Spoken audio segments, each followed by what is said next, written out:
Your peach trees are drying out right now, and it's not the heat that's killing them. It's one spray you're skipping in August that's causing every bit of that fruit drop and leaf curl you're seeing. If you've noticed your peach, plum, or cherry leaves looking tired, fruit shriveling before it even ripens, or branches that just seem exhausted, stick with me because I'm about to show you the exact spray that stops this in its tracks. And I promise you, once you see this, you'll never let August pass without it again. Before we go any further, if you're serious about growing healthier peaches, plums, and cherries, and you want practical, no-nonsense, field-tested tips every single week that actually work on real trees in real orchards, not just theory from a book, then hit that subscribe button right now and turn on notifications, because I post this kind of urgent, season-specific advice all the time. And trust me, missing even one of these videos could cost you a whole season's harvest. Now in this video, I'm going to walk you through exactly why your stone fruit trees are drying out and dropping fruit in August, the real scientific reason behind it that most growers never get told. And then I'm going to give you a step-by-step professional spray program that commercial orchardists use to stop this problem cold. By the end of this video, you'll know exactly what to mix, when to spray it, and how to protect your peach, plum, and cherry trees so you get fuller, juicier, healthier fruit instead of watching it wither and fall before harvest. Let's talk about what's really happening out there right now, because I see this every single August, and it breaks my heart every time. Growers call me up, or they message me, panicking because their peach tree looked perfect in June, loaded with fruit, leaves nice and green, and then suddenly in August everything changes. The leaves start curling at the edges. They get a dull grayish tint, and the fruit that was supposed to be swelling up nicely starts shrinking instead. Or worse, it just drops straight off the tree, sometimes even before it's ripe. And plums do the exact same thing. They'll hold fruit all summer, and then right when you're counting down to harvest, you walk out one morning and there's a carpet of fruit on the ground. Cherries are even more sensitive because their skin is thinner, so they show stress even faster, cracking, drying, or just falling in clusters. The biggest mistake I see growers making, and I made this mistake myself for years before I learned better, is assuming that August is just a maintenance month. People think the hard work is done after spring pruning and after the initial pest sprays in May and June, so they relax. They stop monitoring the trees as closely. They cut back on watering because they think the tree's root system is established enough, and they completely forget that August is actually one of the most stressful months for stone fruit trees, not the easiest one. The heat is peaking. The tree is still trying to ripen fruit while also trying to set next year's buds. And on top of all that, it's dealing with moisture loss through the leaves faster than most people realize. So when growers skip a proper nutritional and protective spray in August, thinking everything's fine because the tree looks okay, that's exactly when the damage starts happening beneath the surface. And by the time you see the visible signs, the tree has already been struggling for 1 or 2 weeks. Another mistake that's incredibly common is over-fertilizing with nitrogen late in the season. I know it feels like the right thing to do. You want bigger fruit, so you think more fertilizer equals more growth. But heavy nitrogen in August actually pushes the tree to put energy into new leafy growth instead of supporting the fruit and preparing for winter dormancy. And that imbalance adds even more stress to a tree that's already struggling with heat and water loss. So you end up with a double problem, a stressed root system fighting to support both new leaf growth and ripening fruit at the same time, and that's a recipe for fruit drop. Now let's get into the actual reason behind this, because once you understand what's happening biologically inside that tree, the solution is going to make complete sense to you. Peach, plum, and cherry trees during August are going through what's called a physiological shift. This is the time when the tree isn't just focused on ripening the current fruit, it's also starting to form the buds that will become next year's blossoms and fruit. That's a huge energy demand, and it all happens while the tree is under maximum heat stress and often reduced soil moisture, especially if your area is in the middle of a dry spell like a lot of growers are dealing with right now. When temperatures rise, the tree opens its stomata, which are the tiny pores on the leaves, to cool itself down through transpiration, basically releasing water vapor like sweating. But when it's extremely hot and dry, the tree loses water faster than the roots can pull it back up from the soil. This creates an internal water deficit, and when that happens, the tree does something you might not expect. It protects itself by cutting off water and nutrients to the fruit first, because keeping the leaves and main structure alive is more important to the tree's survival than saving that season's fruit. That's the scientific reason your fruit shrivels, dries out, or drops. It's the tree literally sacrificing the fruit to save itself.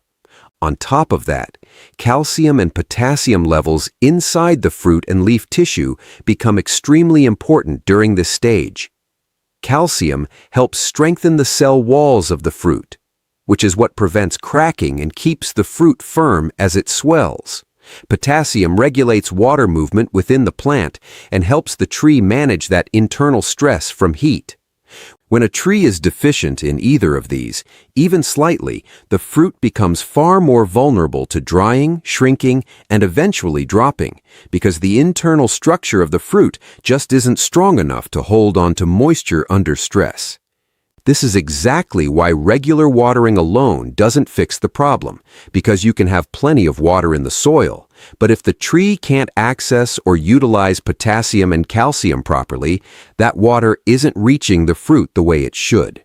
So now that you understand the why, let's get into what professional and commercial growers actually do about it, because this is where the real solution comes in, and I want you to pay close attention because this single spray program is what separates orchards that lose 30% of their crop in August from orchards that barely lose any fruit at all. Step 1. Timing is everything, so you want to apply this spray early in the morning. Ideally before 9 a.m. or in the evening after 5 p.m., when temperatures have dropped and the sun isn't directly hitting the leaves. Spraying during peak heat hours can actually scorch the leaves and cause more stress, which completely defeats the purpose. Choose a day that isn't windy and isn't expecting rain within the next 6 to 8 hours, because you need that spray to actually absorb into the leaf tissue rather than getting washed off. Step 2. Prepare your calcium and potassium foliar spray mixture. The professional mix that most commercial stone fruit growers rely on during August includes calcium chloride or calcium nitrate at around 2 grams per liter of water, combined with potassium sulfate at about 3 grams per liter. If you have access to a seaweed-based liquid extract, adding around 5 milliliters per liter into this same mixture gives the tree an extra boost of natural growth hormones and trace minerals that help it manage stress even better. Mix this thoroughly in a clean sprayer and make sure there's no residue from previous chemical sprays in that tank, because certain chemical combinations can actually cancel each other out or cause leaf burn. Step 3.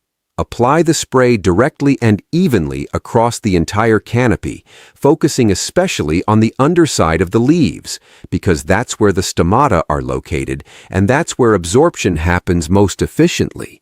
Don't just spray the top of the tree and call it done. You need to walk around the tree and get full coverage, including the lower branches that often get neglected because they're harder to reach. Step 4. Repeat this spray every 7 to 10 days throughout August, especially if you're in a region dealing with unusually high temperatures or limited rainfall. Consistency is the key here. This isn't a one-time fix. It's a protective routine that keeps the tree's calcium and potassium levels topped up throughout the most stressful weeks of summer. Step 5. Alongside the foliar spray, adjust your watering schedule to deep, less frequent watering rather than light daily watering. Give your peach, plum, and cherry trees a deep soak that reaches at least 18 to 24 inches into the soil once or twice a week, depending on your soil type, rather than a quick surface watering every day. Deep watering encourages the roots to grow downward and access moisture reserves further underground, which makes the tree far more resilient during heat spikes, whereas shallow, frequent watering keeps roots near the surface where they dry out faster. Step 6. Apply a layer of organic mulch around the base of the tree, extending out to the drip line, about 2 to 3 inches thick. This single step is massively underestimated by home growers, but it makes a huge difference because mulch keeps soil temperature more stable, reduces water evaporation from the soil surface, and slowly breaks down to feed beneficial microbes that help the roots absorb nutrients more efficiently. Now let's actually walk through what you should be looking for on your own trees, because I want you to be able to identify this problem before it becomes severe, not after you've already lost fruit. Go stand next to your peach tree right now, or plum or cherry, and look closely at the leaves in the middle and lower part of the canopy. If you see the edges of the leaves curling slightly upward, almost like they're cupping, and the color looks a bit duller or grayish-green instead of that vibrant deep green you'd expect, that's an early warning sign of water and nutrient stress. Next, take a look at the fruit itself.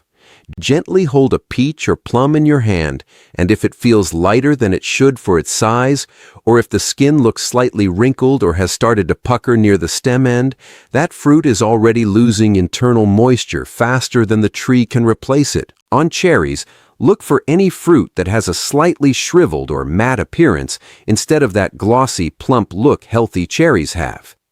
Here's a realistic example so you can picture this clearly. Let's say you've got a 5-year-old peach tree that was loaded with fruit in July. Everything looked great. Then in the first week of August, you notice a few leaves near the bottom curling, but you think, it's probably just the heat, it'll bounce back. You don't spray, you don't change your watering. By week 2, you start noticing 3 or 4 peaches on the ground each morning, still slightly green but shriveled at the stem end. By week 3, if nothing changes, you could lose 10 to 15% of your remaining crop, and the tree itself enters next year's dormant season already weakened, which means next spring's blossom and fruit set could be weaker too. This is exactly the chain reaction that a proper August spray and watering routine prevents. Now I want you to actually comment down below. Tell me the exact word shrivel if you've noticed any of your peaches, plums, or cherries shriveling or dropping this August, because I want to see how many of you are dealing with this exact issue right now, and I'll be checking the comments to answer specific questions about your situation. Now here's something most growers, even some experienced ones, don't fully understand, and I call this the golden tip, because it's the difference between a good August spray routine and a truly great one. Most people apply their calcium and potassium spray and stop there, thinking that's sufficient. But the real insider trick that commercial orchards use is adding a small amount of magnesium sulfate, commonly known as Epsom salt, into that same foliar mix at about 1 gram per liter. Magnesium plays a critical role that people overlook. It's the central atom in the chlorophyll molecule, meaning it directly affects how efficiently your tree can photosynthesize. And photosynthesis is literally the tree's energy production system. When a tree is under heat stress and dealing with a calcium and potassium deficiency, magnesium deficiency often creeps in right alongside it because these 3 nutrients compete for uptake in the plant. And if potassium is dominating, magnesium uptake can actually get suppressed. So by adding that small dose of magnesium into your spray, you're not just protecting the fruit structurally with calcium and helping water regulation with potassium, you're also making sure the tree has enough energy production capacity to support both fruit ripening and root recovery at the same time. This one addition alone has, in my own experience and in conversations with commercial growers I've worked with, cut fruit drop rates noticeably compared to using calcium and potassium alone. It's such a small addition, costs you almost nothing extra, but it makes a real measurable difference, and it's something you rarely hear mentioned in basic gardening advice. Now, before we wrap up, let's talk about the common mistakes you absolutely need to avoid, because I don't want you making the same errors I've seen ruin entire harvests. The first mistake is spraying during the hottest part of the day, which I mentioned earlier, but it's worth repeating because people still do this constantly, thinking that spraying in full sun somehow works faster. It doesn't, it just burns the leaves and wastes your product. The second mistake is mixing too strong a concentration, thinking more is better. If you double up on the calcium or potassium dosage hoping for faster results, you risk salt burn on the leaves, which actually damages the very tissue you're trying to protect. Always stick to the recommended gram per liter ratios. The third mistake is inconsistent application, spraying once and then forgetting about it for 3 weeks. This spray program only works if you're consistent every 7 to 10 days throughout August because nutrient levels get depleted quickly under heat stress and you need to keep replenishing them. The fourth mistake is ignoring the soil while only focusing on foliar sprays. Foliar feeding is fast-acting and helps with immediate stress, but if your soil itself is nutrient-poor or your watering routine is inconsistent, you're only treating the symptom, not the root cause. So make sure you're pairing this spray program with proper deep watering and mulching like we discussed. And the fifth mistake, which honestly might be the most damaging one, is waiting until you already see severe fruit drop before taking action. By the time you see fruit falling heavily, the tree has already been under stress for a while, so the moment you notice even slight leaf curling or a change in fruit firmness, that's your signal to start this spray routine immediately. Don't wait for it to get worse. I want you to really internalize something here. Growing peaches, plums, and cherries successfully isn't about doing one big thing right. It's about paying attention to these small seasonal windows, like this August stress period, and responding to them proactively instead of reactively. The growers who consistently get beautiful, juicy, full-sized fruit year after year aren't necessarily doing anything more complicated than you, they're just more consistent and more observant during these critical stress periods. You now have the exact knowledge that professional and commercial growers use, the timing, the mixture, the application method, and even that golden magnesium tip that most people never learn. If you apply this over the next few weeks, I genuinely believe you're going to see a noticeable difference in how your trees handle this August heat, and more importantly, you're going to protect that fruit that you've worked all season to grow. So here's what I want you to do right now. Go check your trees today. Look at those leaves, check the fruit firmness, and if you notice any of the signs we talked about, get that spray mixed up and applied within the next day or two. Don't wait. Your trees are counting on you to catch this early, and now you know exactly how to do it. If this video helped you understand what's really happening to your peach, plum, and cherry trees this August, do me a favor and subscribe to this channel so you don't miss the next critical seasonal video, because growing great fruit is all about timing, and I'm here every week making sure you never miss the window that matters most for your orchard. And speaking of timing, in the next video, I'm going to show you the exact September pruning and preparation routine that sets your peach trees up for a massive, healthy bloom next spring. So make sure you're subscribed and notifications are on because you do not want to miss that one. Until then, get out there, take care of those trees, and I'll see you in the next video.